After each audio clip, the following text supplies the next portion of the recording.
¿Cómo están? Muy buenas tardes. Acá estamos con el Titanic. Vamos a detenerlo al Titanic, vamos a permitirnos ser un poquito partícipes de la imagen con un símbolo del cine, ¿no? ¿Quién no disfrutó esta gran película de James Cameron que ocupó los mejores rankings en cuanto a calidad y a éxito, ¿no? Peliculón, inolvidables escenas, vamos a ponernos a enumerar, no, mejor no. Pero la verdad es que el Titanic es una historia de esas que todos sabemos cómo termina. Bueno, ¿qué pasaría si nos cambian la historia? Este spot plantea algo del estilo.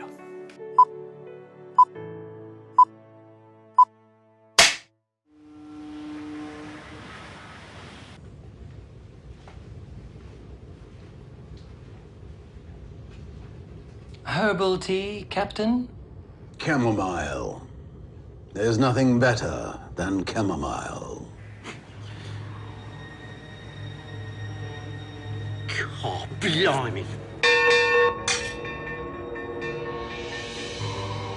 Shut up, you lazy bastard!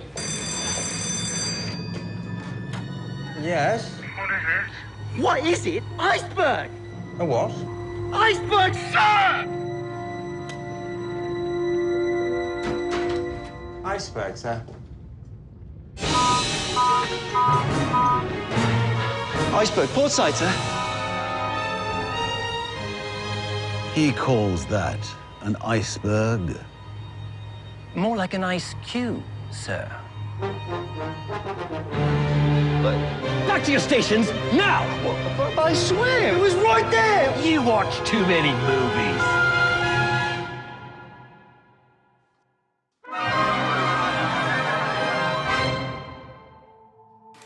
Una buena idea, humor y una advertencia sobre el cambio climático que con Titanic como aliada creo que llega mucho mejor. Pero vamos a consultar la visión de los especialistas y en este caso estamos vía Zoom con Thaís Gadea Lara, que es periodista especializada en medio ambiente. ¿Cómo estás, Thaís? ¿Se dice así o estamos equivocados? Buenas tardes. ¿Cómo estás, Maxi? A ver, hay una discusión, ¿no?, respecto de si se tiene que decir medio ambiente o ambiente. La realidad es que la traducción del inglés al español, de environment, se hizo como medio ambiente, pero si vos te lo pones a pensar son dos términos, ¿no?, como redundantes, como que estamos diciendo dos veces lo mismo, claro. Con lo cual técnicamente te diría que es correcto decir ambiente.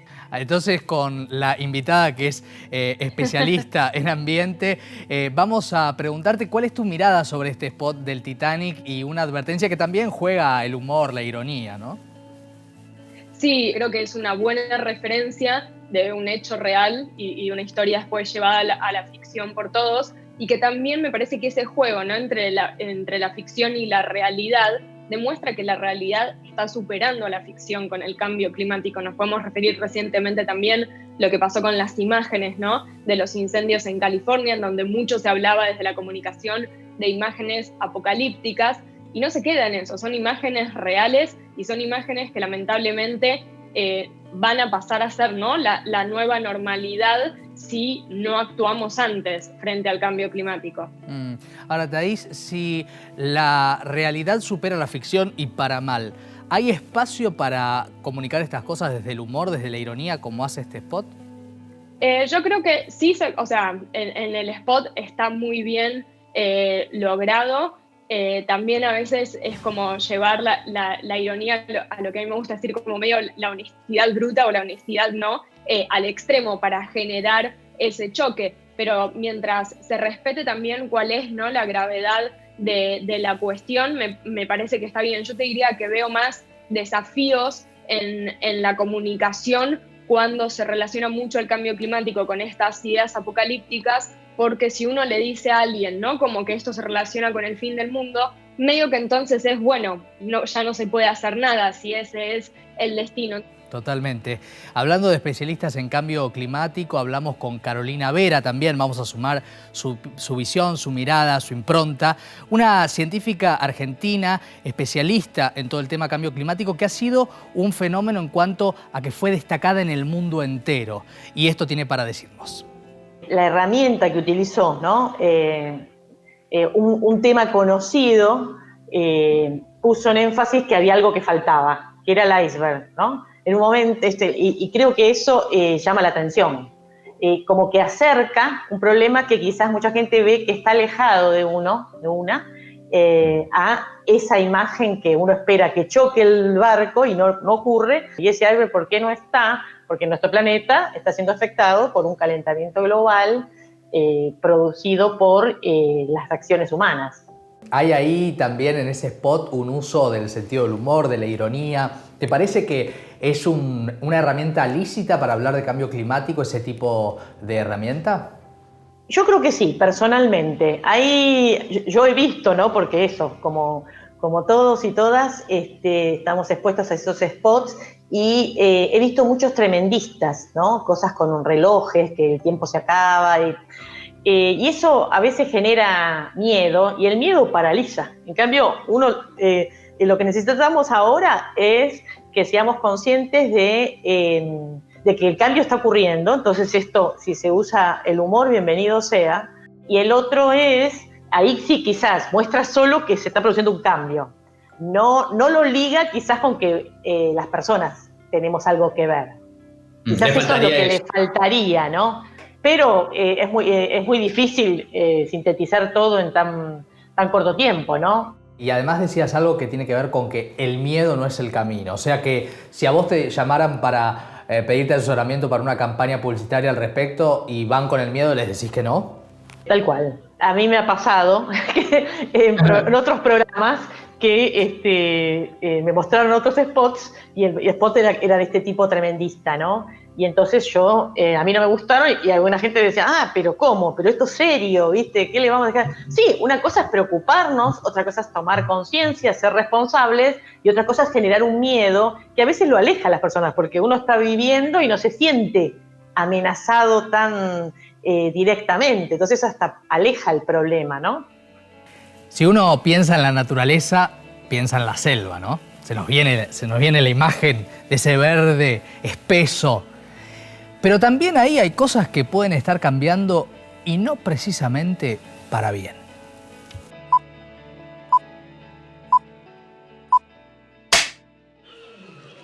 Once a lord in his own country, now he is the lord of the jungle, living a new life in the wild with new friends. Until that day, his life changed when he discovered love. Suddenly, she was in great danger. Dad! Will he save her?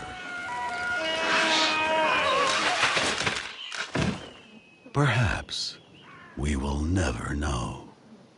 Dad!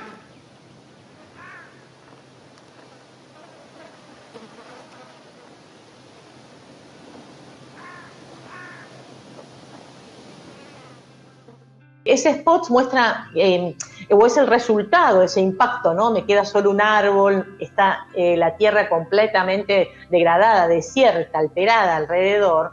Eso en la realidad ocurre porque es una combinación del cambio climático que aumenta el calentamiento global, se afectan los ecosistemas, pero también lo liga con otros cambios que hacemos a la tierra, que es un uso, una agricultura muy extractivista, falta de cuidado en el suelo llega a esa situación. Entonces, hoy por hoy hay varias regiones del país que ya están siendo degradadas y en promedio el 70% del planeta, eso lo hicimos en el único informe el año pasado, que ya ha sido afectado de alguna manera y esto no tiene precedentes en la historia humana.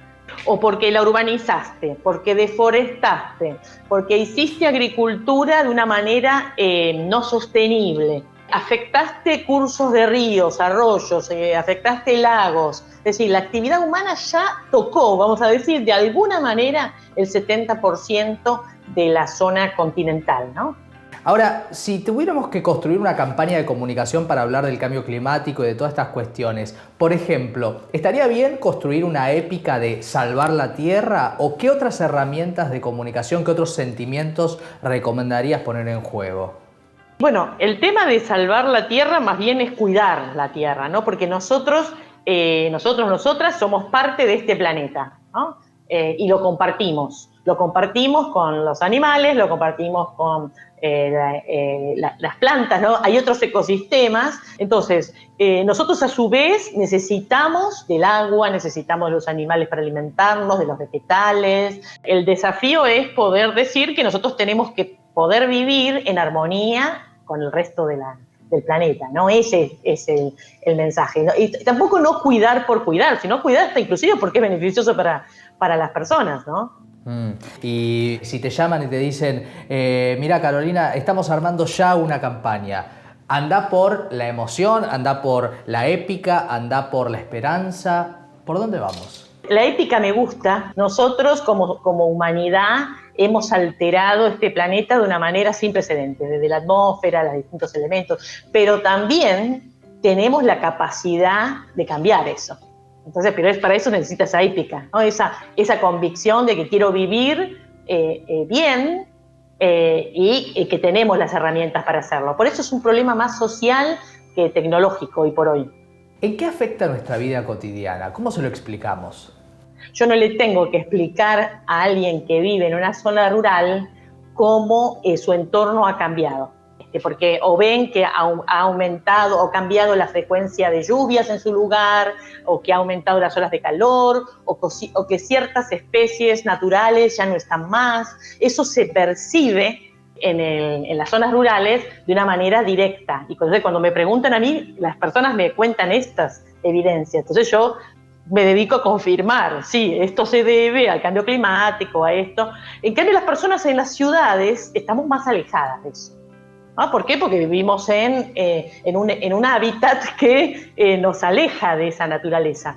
Pero, ¿quién no percibe ahora que cuando es verano y hay las olas de calor, que es típico, hay días de más calor, ahora esas temperaturas son frecuentemente más altas de las que uno tenía una memoria, ¿no? Entonces, eso que era raro antes, ahora empieza a ser más frecuente. Y lo que era frecuente ahora es normal.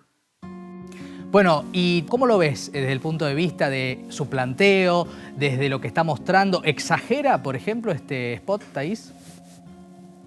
No, en verdad no. Es muy interesante la historia de Tarzán, sobre todo, ¿no? Porque fue llevada también a los más chicos y a ese vínculo y a acercarnos sobre todo más como especies, ¿no? Y es mostrar también esto, que en realidad nosotros también somos especies y cualquier cosa que le pase al planeta también nos va a afectar a nosotros. O sea, esto no se trata de que si se deforesta o si se explotan, ¿no?, las selvas al extremo solo van a afectar a las especies animales que viven ahí, sino que también de una u otra forma van a afectar a la manera en la que nosotros nos alimentamos y cómo también nosotros satisfacemos nuestras necesidades. Entonces, me parece que esa conexión que muchas veces cuando estamos con los pies en la ciudad, ¿no?, nos olvidamos, se logra también a partir de este tipo, ¿no?, de producciones, porque la realidad es esa, es que nosotros también somos especies y en la naturaleza todo es un equilibrio. Cuando alguna cadena de ese equilibrio se rompe, va a tener efectos también sobre las otras partes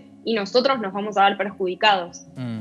Vamos a pasar ahora al próximo de los spots, un spot que habla desde el punto de vista de la polución, de qué pasa en el cielo. En países como India, los niños, que son los que más lo sufren naturalmente, no pueden ver el cielo por la contaminación que hay y esta publicidad lo pone de manifiesto para que podamos charlarlo.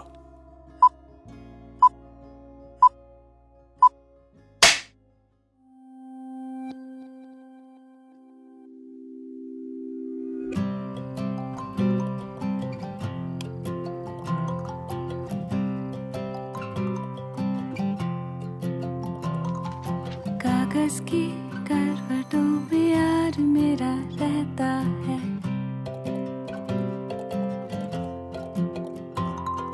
छोटा जब से आसमां दूर उठा रूठा रहता है उतारे आसमां के मेरे प्यारे आसमां के, उतारे आसमां के मेरे प्यारे आसमां के।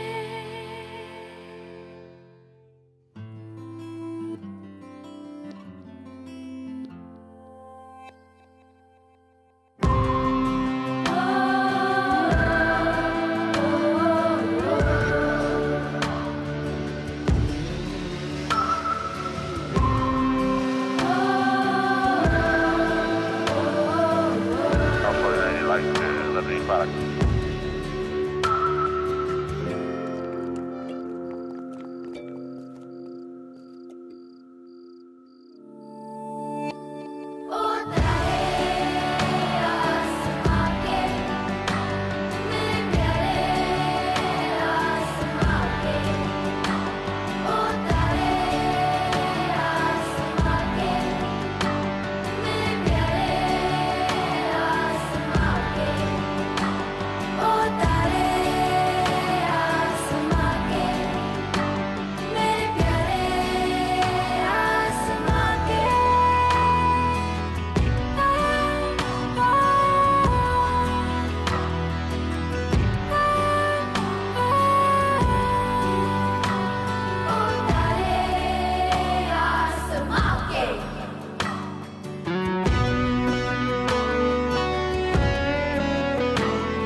Eso de dejar ver las estrellas es un indicativo de la calidad del aire. El aire tiene partículas que están en suspensión y son producto de esa contaminación, de alguna contaminación de alguna actividad humana, ya sea del uso de transporte que haga mal la combustión, de producir energía en muchas ciudades, como son en muchos países en desarrollo, a través de leña, ¿no? Hay varias actividades que van afectando la calidad del aire con ese particulado, que es lo que no permite ver, pero también hay algo más peligroso, que hay gases que no vemos, pero también nos están afectando.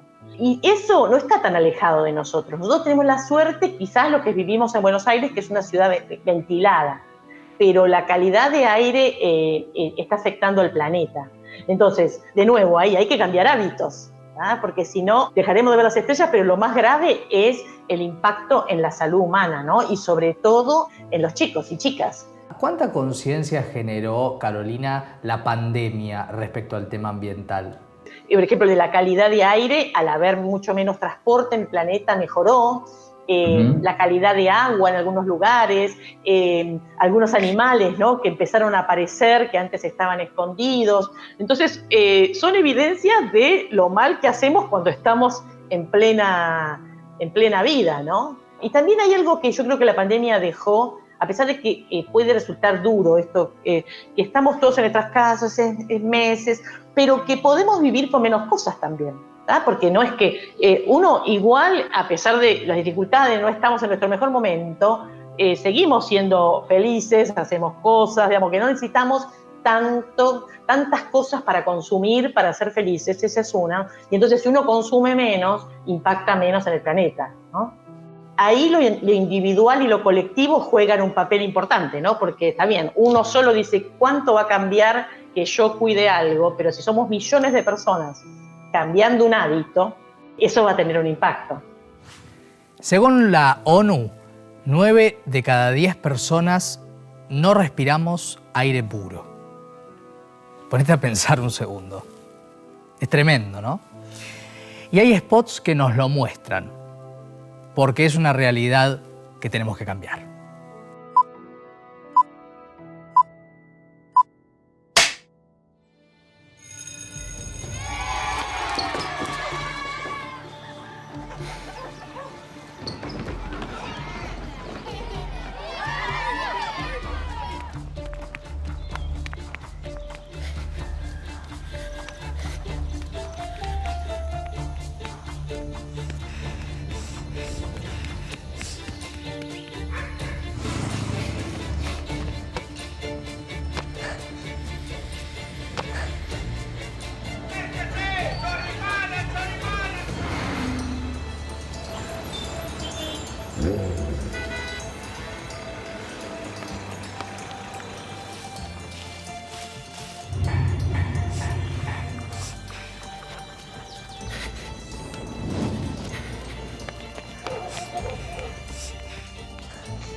Bueno, Thaís, esto impresiona naturalmente, ¿no? Hablar de que el aire que estamos respirando nos impide vivir naturalmente de una manera sana y poder llegar a casa a tiempo y con la salud indemne. ¿Es tan así? ¿Hay una estilización, una exageración del recurso o efectivamente esto pasa? No, es tan así. El tema de la contaminación del aire te diría que es una de las problemáticas ambientales que más nos debería preocupar y que en realidad menos nos preocupa porque es invisible, ¿no? Porque, por ejemplo, la contaminación por plásticos, uno se da cuenta que si tira la botella, ¿no?, la deja en la playa, eso va a repercutir después en algún, por ejemplo, pez en el mar. Pero la contaminación del aire no la vemos y solo la empezamos a sentir cuando nos enfermamos. De hecho, según datos de la Organización Mundial de la Salud, 9 de cada 10 personas respiramos aire con niveles, ¿no?, por encima, o sea, con aire contaminado por niveles por encima de las partículas que se consideran seguras, lo cual la cifra es un montón, así como también el número de personas que fallecen, ¿no?, por año por enfermedades relacionadas con la contaminación del aire. Vamos a ver ahora, te invito a compartirlo, Thaís, y a todos los que están en casa, una campaña que tiene que ver con qué pasa cuando abrimos una ventana. Probablemente vos abrís la ventana de tu casa y veas otro edificio, veas un campo, veas tu barrio, pero hay otras ventanas que llaman la atención y que nos instan a cambiar las cosas.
Impactante, ¿no? Impactante la potencia que tienen estos spots de dar cuenta de que ante otras ventanas hay incendios tremendos en el planeta. Y estas ideas son realmente muy valiosas porque llegan a mucha gente que de pronto no ve televisión, no escucha radio, no lee la prensa gráfica. Y a ese público también hay que comunicarles estas cuestiones. Hablamos con las cabezas detrás de esta campaña, con sus creativos. Lo que siempre tratamos de hacer en Banco de Bosques es, cuando hacemos una intervención, es que tenga creatividad. Obviamente queremos hablar con la comunidad en general, porque mucha gente nunca escuchó la palabra humedal y piensa que es un charco y no tiene ni idea lo importante que es para la vida de uno. O sea, más del 20% de Argentina es humedal. Nos generan un montón de beneficios y nos evitan un montón de problemas, entre ellas las inundaciones. Para poder llegar a la gente, bueno, ahí entran la caballería de creativos que tenemos en Wunderman Thompson, que desde hace mucho tiempo estamos articulándonos con ellos. Nosotros somos una ONG que tiene ADN creativo. Cuando salimos a hablar nos gusta hacerlo de una manera distinta. Y yo creo que lo más importante de esta idea, donde era hablar de un hecho que ya estaba sucediendo, era la urgencia. Entonces, a la hora de contactar a la ONG con esta idea que les queríamos llevar, era, no sé, un lunes y nos dieron entrevista para el martes a primera hora en la mañana. Entonces, ya esa prisa por ellos, entendiendo la emergencia, la necesidad de salir cuanto antes, es lo que mejor te predispone, cosa de que tu mensaje no salga tarde, digamos. Eso creo que es la clave a la hora de este tipo de ideas. Utilizaron una campaña a través de las redes sociales. ¿Por qué esa decisión y qué público no hubieran tocado si lo hacían por los medios, entre comillas, tradicionales? El público que está más involucrado a este tipo de causas rara vez mira la televisión, o sea, se informa, son gente muy curiosa, expeditiva. Windows Swap es una plataforma que surge de gente que también labura en publicidad desde Singapur. lo que le pasaba que era un matrimonio que se sentía encerrado en la casa, como el resto del mundo, y se le ocurrió esta idea porque se imaginaba que todo el mundo estaba encerrado en sus casas y para oxigenarnos todos, ellos lo que hicieron fue generar una plataforma donde vos compartías video de 10 minutos de tu ventana. Entonces nos pareció una oportunidad porque la gente buscaba algo tranquilo, lindo, bueno, y de repente, ¡pum!, un incendio visto desde una ventana de Rosario que era impresionante. Entonces queríamos como irrumpir esa calma, si se quiere, como diciendo, esto también está pasando en el mundo, necesitamos que se vea tanto. Entonces, primero no mandamos un mensaje claro, era simplemente ver esa ventana, y después de las redes de nuestro Instagram sí dijimos, fuimos nosotros, necesitamos dar este mensaje a conocer. Miguel, cuando tenemos que elegir desde qué recursos, desde qué lugares comunicamos temas como este, por ejemplo, hay algunos que sostienen que desde el miedo no hay que comunicarlo, desde plantear un apocalipsis. Vos como especialista en comunicación y como responsable de esta campaña, ¿desde qué lugares sí, desde qué lugares no? Yo creo que hay dos palabras que son empatía y relevancia. Yo creo que a la hora de llegar un mensaje, primero tener en cuenta el contexto donde le está llegando el mensaje a esa persona, qué está buscando y qué está dispuesto a escuchar. Tirar un mensaje así a lo que es Internet, por ejemplo, que era un poco lo que pasa. Uno pone el hashtag de ley de humedales y es muy probable que termine no entendiendo bien de qué se trata, porque hay tantos caminos y tanta información y tanto todo que es probable que te pierdas. Entonces, creo que uno tiene que ser simple, y también simple a la hora de qué pretendés de esa persona que está recibiendo el mensaje. Bueno, estuvimos viendo que realmente la situación es muy complicada y hay que hacer algo. La pregunta a la cual nos vamos a acercar después de la pausa tiene que ver con qué podemos hacer vos y yo para cambiar el planeta, para cambiar la situación del planeta. Ya seguimos con el Festival del Bien Público.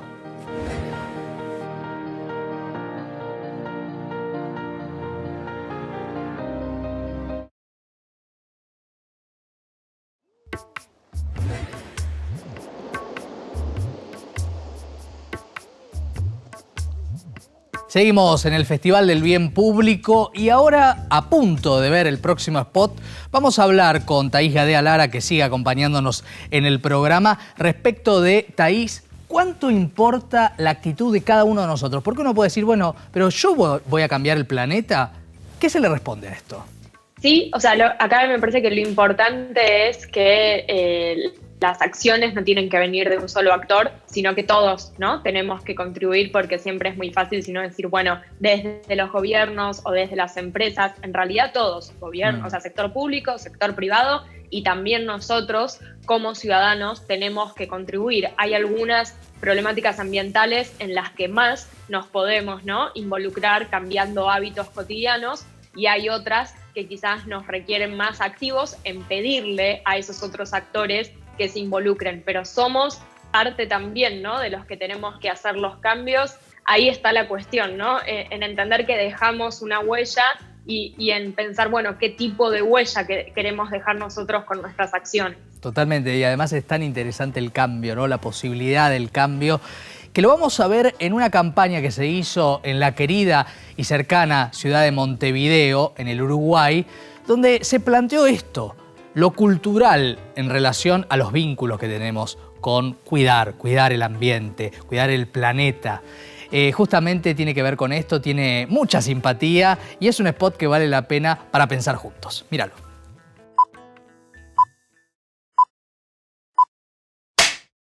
Estoy muy contento porque hace un mes que Midori vino de Japón a Uruguay a estudiar. Bueno, yo estoy desde el principio feliz de conocer nuevas costumbres, ¿no?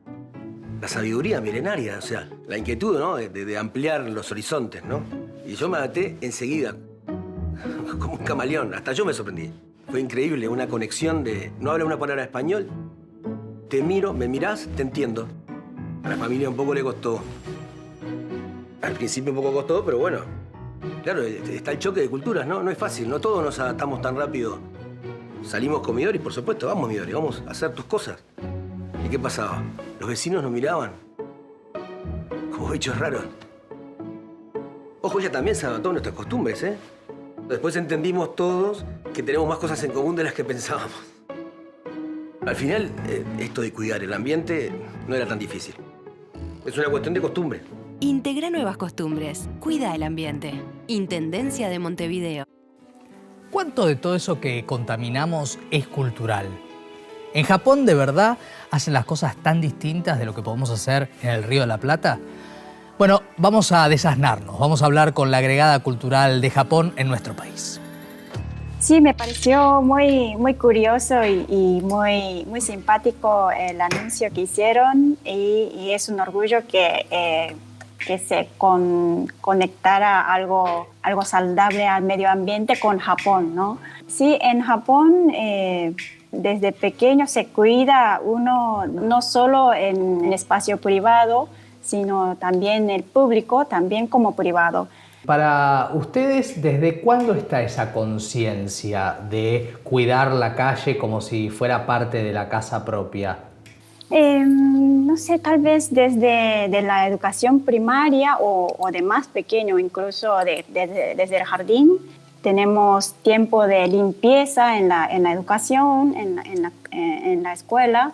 Es parte de rutina diaria que uno tiene que limpiar donde vives, ¿no? Desde que llegó Midori, yo también cuido el ambiente. Por eso hay que alentar a otra gente para que se contagie. Sobre todo a las nuevas generaciones, a los niños.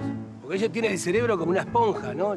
Sin exagerar, sin presiones, porque cada uno tiene su tiempo. No es una carrera, a ver quién llega primero. Aparte hay que confiar en la gente, ¿no? Porque yo le digo a veces, Midori, dejar que fluya. Tenemos que pensar, ¿por qué no van a adoptar nuevas costumbres? Es un contagio. Vos lo hacés, yo lo hago, ¿no? Porque están los que tenemos más tacto, por los años, y a veces otros que se ponen un poco ansiosos. Está lindo el barrio, ¿eh? ¿Qué costumbres son distintas en cuanto a los plásticos, en cuanto a la basura? ¿Qué cosas acá no se hacen en Sudamérica que sí se hacen en Japón? Bueno, a mí me costó mucho a la hora de tirar la basura, bueno, llegando acá, porque en Japón se clasifica todo. La verdad es que es una operación muy complicada sacar una basura en Japón. Normalmente hay como 5, 10 clasificaciones que hay que hacer. Bueno, basura común. En basura común entra como orgánico, papeles, residuos diarios. Y después viene basura no combustible. Después viene basura reciclable, pero dentro del basura reciclable hay botellas de plásticas, latas y botellas de vidrio, papeles, cartones, pilas, electrodomésticos pequeños, así sucesivamente. Cuidar el ambiente es un tema de todos. El tema es que es verdad que hay gente que le cuesta un poco más, ¿no?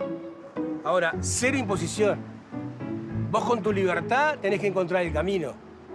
Yo te puedo mirar y decir, más o menos, bien.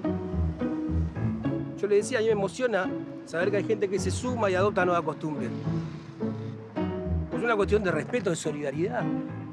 Como la página esta de internet que está buenísima. ¿Ah? Que en vez de tirar las cosas que ya no usan, te las regalan. Genial. Ahí tenemos un ventilador impecable, buen tamaño, 3 velocidades. Y aparte genera un vínculo. Porque en definitiva eso nos hace estar conectados. Pero como que he vivido toda la vida clasificando la basura, eso, al principio me chocó. Tampoco es que Japón está bien en todo, ¿no? También todavía estamos siendo un gran consumidor de plásticos, entonces tenemos que trabajar todavía mucho en la reducción de desechos plásticos en el mundo. Bueno, y hay un festival que se llama Green Film Fest, que da cuenta desde la narrativa del cine, desde los documentales, contar este planeta en conflicto por nosotros, no consigo mismo naturalmente. Vamos a meternos en este festival que sucedió hace muy poco y a hablar con su directora.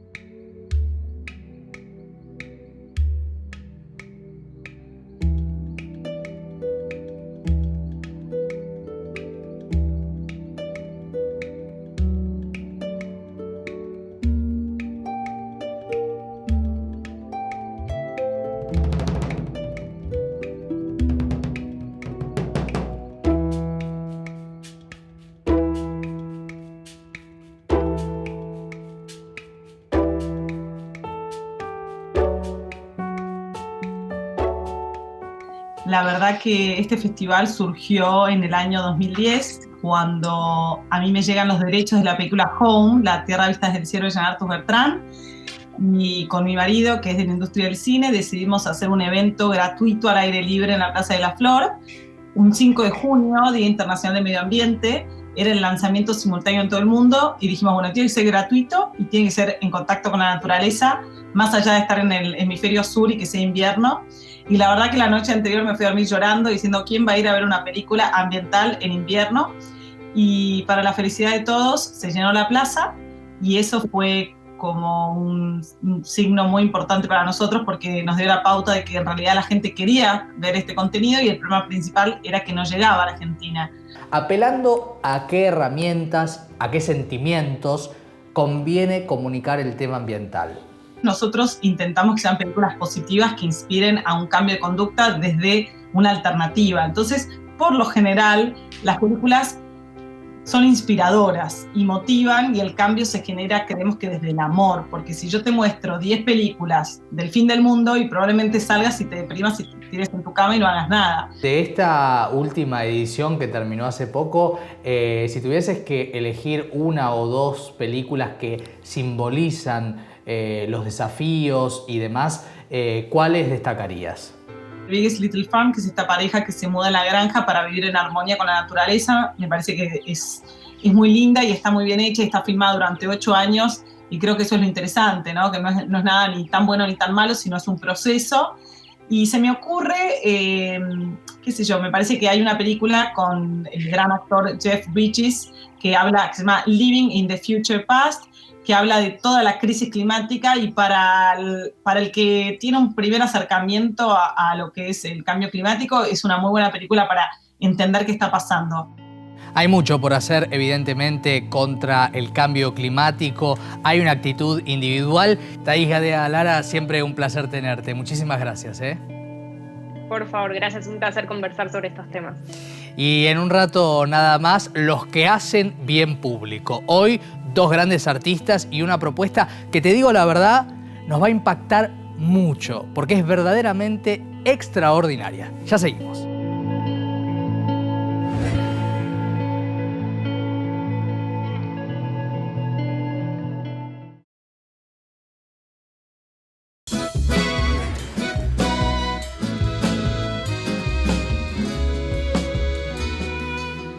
Al sur del sur, abrazada por montañas, lagos y aire puro, emerge Ushuaia. Yo nací y crecí en esta tierra que nunca vivió la necesidad de cuidar sus recursos naturales. Pero eso cambió por su crecimiento demográfico acelerado. La contaminación y la falta de infraestructura son agravados por el clima extremo y el desconocimiento acerca de posibles soluciones. 6 de enero. El reloj comenzó su cuenta regresiva. A partir de este momento solo tenemos 26 días para construir, junto a la Municipalidad de Ushuaia y Ergi Biotecture, la primer nave tierra argentina. La nave tierra es una edificación autosustentable. Se basa en 6 conceptos: construcción con materiales naturales y reciclados, recolección, utilización y reutilización de agua de lluvia, producción de comida, generación de energía eléctrica, tratamiento de aguas grises y negras, calefacción y refrigeración mediante el concepto de masa térmica.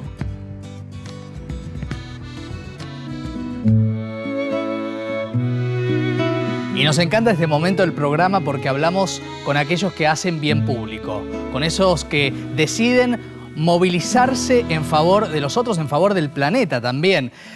Y tenemos a 2 artistas que realmente admiramos y ahora mucho más después de conocer en detalle el proyecto de Nave Tierra que se desarrolló en Ushuaia en el 2015 y que empezó a crecer muchísimo en el país, como ya venía creciendo en el exterior. Elena Roger y Mariano Torre, muy bienvenidos, buenas tardes, gracias. Y qué aventura hermosa que se mandaron.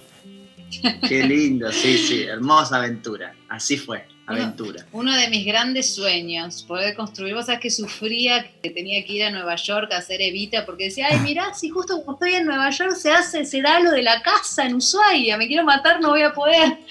Y gracias a Dios, justo se dio todo para vimos y salió. Para hacerlo después. Qué bárbaro, ¿no? Porque es una casa que da cuenta de cómo los aparentes residuos nos pueden servir, ¿no? Para muchas cosas y también para dar un mensaje respecto de qué actitud tomamos frente al planeta. ¿Cómo fueron ustedes ese proceso para llegar a este proyecto?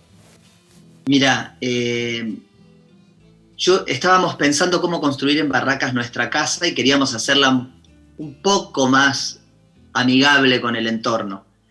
Y a Elena, una maquilladora en una película, le dijo, busca esta palabra, Earthship, nave tierra. El documental de Michael Reynolds que se llamaba El guerrero de la basura. Para ese entonces nosotros solamente pensábamos en hacer techos verdes y paredes verdes, ¿te acordás? Sí, Eso era lo que nosotros conocíamos, era bueno, vamos a hacer un poco más sustentable, vamos a poner un techo verde, una pared verde, pero esto fue mucho más allá. Y cuando Mariano vio la película El guerrero de la basura... En cuanto terminó, la sensación fue, yo tengo que conocer a este hombre. Claro. Entonces le mandé un mail inventándole que tenía un terreno en Ushuaia y bla, bla, bla, porque yo sabía que decir la palabra Ushuaia, fin del mundo, era lo único que podía capturar la atención de este viejo. Claro. Pero igual vos lo decís porque vos sos de... Claro, yo soy de Ushuaia. Y la posibilidad, claro, y la posibilidad de tener un terreno, de conseguir, de un amigo, de que nos cediera, también estaba. Pero la palabra clave era desde el fin del mundo. Claro, tenías una llave. Sí. Y era un solo tiro, ¿viste? Si pega es esto. Y él nos dijo después que si él no hubiese leído Desde el fin del mundo, porque tenía un montón de mails de todas partes y a él le encantan los lugares extremos, entonces él dijo, sí, lo abrí, lo leí y les di bolilla porque decía Desde el fin del mundo. Y ahí nos fuimos, armamos un equipo, Elena, yo, un maestro mayor de obra, una arquitecta, una abogada y una traductora, y nos fuimos todos para Ushuaia a algo sin saber bien a qué. Y además, bueno, un proyecto realmente gigante, ¿no? Una cosa épica, es lo que uno ve. Hay un documental que está en YouTube para ver entero de toda esa gesta. Muchísima gente de todas partes del mundo, un semillero, lo que se dice un semillero este proyecto, ¿no? Pero sabés que lo interesante es que eran 70 personas de todas partes del mundo. Había de Alaska, de Australia, de Turquía, de Barbados, en el medio, de todos lados. Pero lo interesante es que todas esas personas, en sus lugares, eran los locos, los que pensaban en la naturaleza, los descarriados, y de golpe nos juntamos todos en el fin del mundo y en 26 días, que nadie allá pensaba que lo íbamos a hacer, construimos la casa.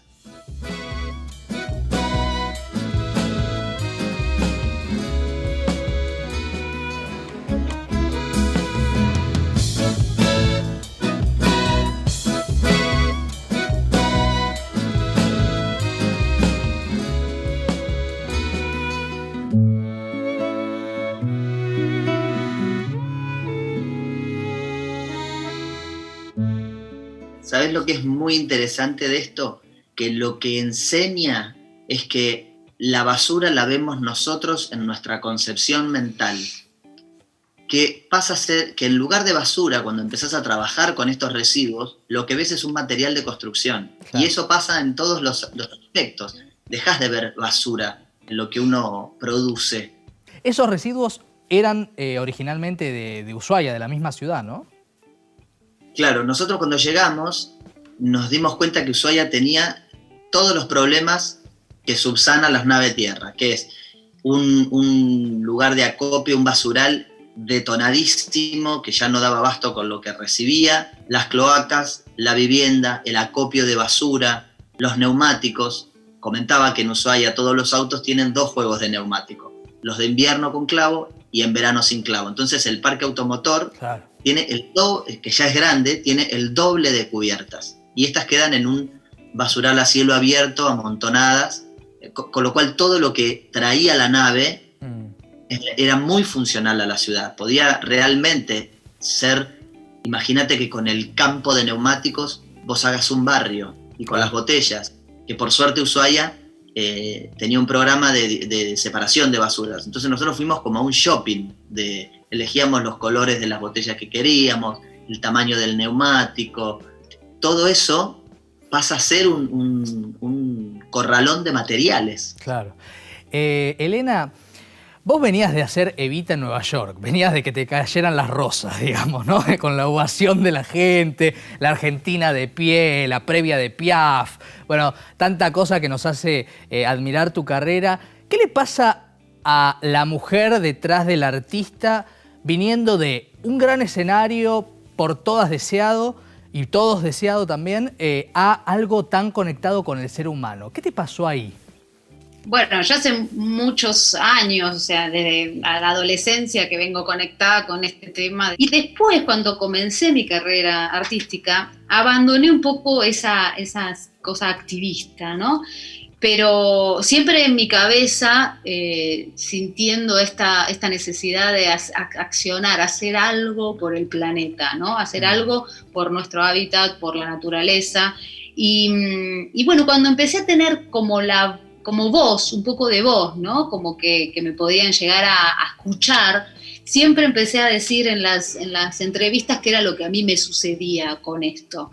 Y de hecho me costaba mucho la idea de ir a Estados Unidos por la sociedad consumista que Claro. tiene y que Reynolds vio y que en los 70s empezó a decir... ¿qué pasa con esta gente que usa y tira? Exacto. Esto en unos años va a ser un desastre. Y realmente es un desastre todo lo que generamos, ¿no? Es un gran desastre. Bueno, voy a tener que ir a ver un segundo a mis chicos que nos aclaman. Se me transformo en calabaza por 5 segundos porque mi hijo llega y ahora vuelvo. Bueno, Mariano, para vos como nativo, nacido en Ushuaia, ¿qué cambió, qué te agradecieron desde la ciudad, desde el pueblo de la ciudad de Ushuaia por todo esto? La sensación más grande en realidad es mi agradecimiento, el que a mí me hayan permitido y que hayan confiado en que yo podía tener algo para dar en este sentido y dejar que yo me ponga al hombro siendo un actor, o sea, no venía del palo de nada. Que me ponga al hombro semejante proyecto junto con Elena, para mí eso ya fue todo el agradecimiento que yo necesitaba. Nunca tuve la sensación desde arriba de un escenario de lo que fue el día que se terminó la casa y todos levantamos la mano y nos sacamos la foto. Esa sensación inconmensurable. No hay ningún escenario ni proyecto que me haya dado esa sensación de estoy haciendo algo que realmente vale la pena. Así que está buenísimo invitarlo. Bueno, un extraordinario cierre de tu parte. Te aplaudimos también desde acá.